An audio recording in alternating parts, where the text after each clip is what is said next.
Hi, everyone. I'm Dr. Aditi Joshi, and I'm the CEO of Ardexia. I wanted to take a minute and talk about why I am building this at all. From my experience of building digital health tools, I am also an emergency medicine physician. And so I've been on both sides of this. How do you actually have a tool that works well within my practice, as well as how do I take this and make it convincing to my colleagues and to leadership that this is how you use these tools?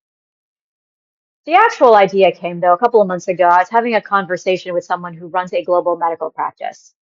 They were asking me because they were having an issue with their telemedicine program, stating that most of their physicians will not use it, but they will not actually use it to the highest ability that we can use telemedicine. So they were asking me, well, how do I fix this?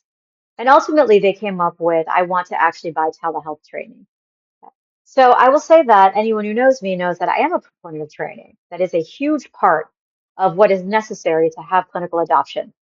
But I realized when I sat and thought about it through all of my experience, through all the things that I've built, and even the story that I heard from this person, that telehealth training wasn't going to be the only factor in being able to grow and solve the problem that they were presenting.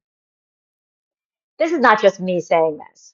So consider that healthcare system spends about billions of dollars. We have spent billions of dollars on digital health, whether buying tools, research, or trying to implement them within our system. However, about 70% of executives say they don't see any ROI. Most programs that I've seen, the adoption level, the highest I've seen is about 23% of clinicians are using and offering these services to their patients. Many of the times we assume that it's a tech problem, reimbursement, technology. However, I will tell you that while this was true in the beginning, many of those particular parts of this issue have been actually solved. However, this clinician adoption still remains. So I thought about like, why is this happening? And I've realized that there's probably four big reasons that we still have this problem and the truths of why and how we approach this problem that are still part of the solution that are not really working. So first of all is that adoption needs a systemic solution. It's not single interventions. I gave the example of the telehealth training, and I did tell exactly there were reasons, specific reasons why in that story I realized that probably wouldn't be the only solution. The reality is you can't fix when workflows are broken or the way that we buy tools or the lack of understanding of processes or even just not having the right technology. That isn't going to be one solution. It actually has to be determined what is it that is causing the problem to happen. Second is we don't really need more tech. In fact, please do not buy me more tech. The reality is most of the tech that we already have, we are not even using. We don't actually need better tech. We actually need to use the tech that we have more effectively. I see this all the time. The problem is that a healthcare system will say, okay, this tech isn't working, this program isn't working, the adoption isn't better. So what they'll actually do is go out and try to buy a better technology, not realizing that that isn't going to fix the problem. So ultimately, when the result is that new technology doesn't fix the adoption problem, it seems a surprise. But the reality is we have that technology. The gap is not the innovation, it is implementation. Third is that we tend to separate the problems and the way that we build for patients from the way that we build for clinicians. Now, I'll bring this up for two reasons. One, because this is the truth. You have to actually remember that in this microcosm, both the patient and the clinician work very closely together. When we talk about digital health innovation, there are times when the patient brings to clinicians something that they want, but on the reality, a lot of times it's clinicians who also say, hey, this is the type of digital health that I am offering so that the patients can actually have better care. But second, I also bring this up is that when people talk to me about clinical adoption, they think that I'm only talking about the physician perspective or the clinician perspective and forgetting that in what we want to solve for is actually patients. We are solving for patients. And I want to make that very clear because if a clinician does not know how to use the tool effectively, it doesn't fit in their workflow, and patients cannot use it well, it's going to affect patients. Our patients have become very sophisticated. They want digital health tools. And to be able to actually get clinicians to be able to adopt them, offer them effectively, and be able to use them effectively is going to lead to better patient care. Fourth and finally, and this is a much more personal thing for me, as I mentioned, I also have worked and been a clinician in digital health, is that innovation requires respecting the human part of change. Now, we think about this in ways that we understand that there's a psychological barrier, there is a burnout problem of clinicians, and that we also recognize there is ways that we have to nudge behavior when we think about behavioral nudges, about behavioral economics, etc., and that there are actually studied ways to do this. However, when we tend to implement technology, I have seen in general this hammer approach used, saying, okay, we do this, so then everyone has to use it. That generally isn't going to solve the problem.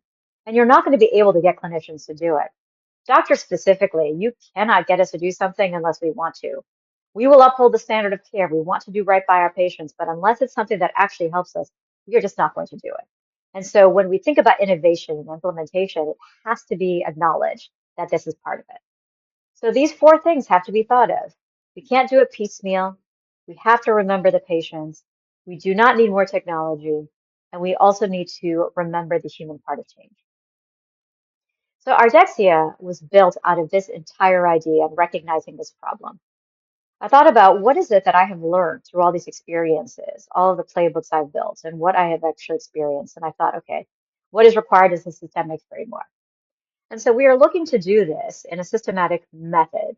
One, that is going to figure out what is it that really needs to happen to be able to adopt it. And then second, how do we actually automate this process? What kind of tools can we use that will actually make this relevant for every clinician so it can be done easily, and for every system that's invested, every company that's invested, to make sure that the adoption and the tools that we have can be used effectively.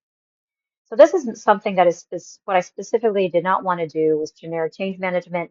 This is specific healthcare's complexity and for healthcare adoption.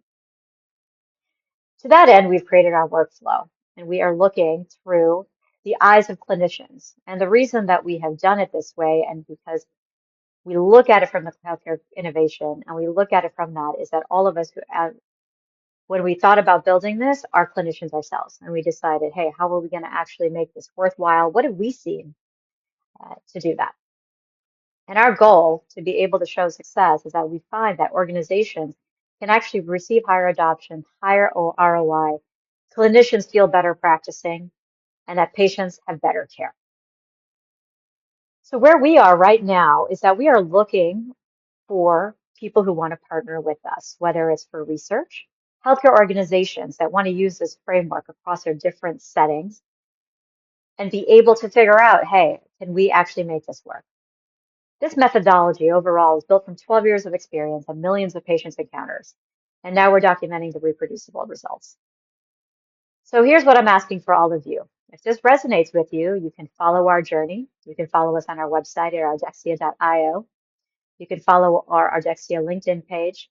And you can also follow me personally, Dr. Aditi Joshi, where I'll be posting video series speaking to people and clinicians who are solving this problem. And if you're out there and you have this problem, you can come work with us. If you're struggling with digital health adoption, you can email us, check out our website, and also schedule a 30-minute assessment that we'll take a look, talk to you, and figure out what is it that might be most useful for you or your organization. If you also know somebody, please feel free to send this on. And I'll tell you this overall in the end, when I talk about this to anybody, I have spoken about this problem to countless people. Almost everybody says, yeah, everybody has this problem. While it is right now something that we are recognizing, we haven't figured out the exact way to do it.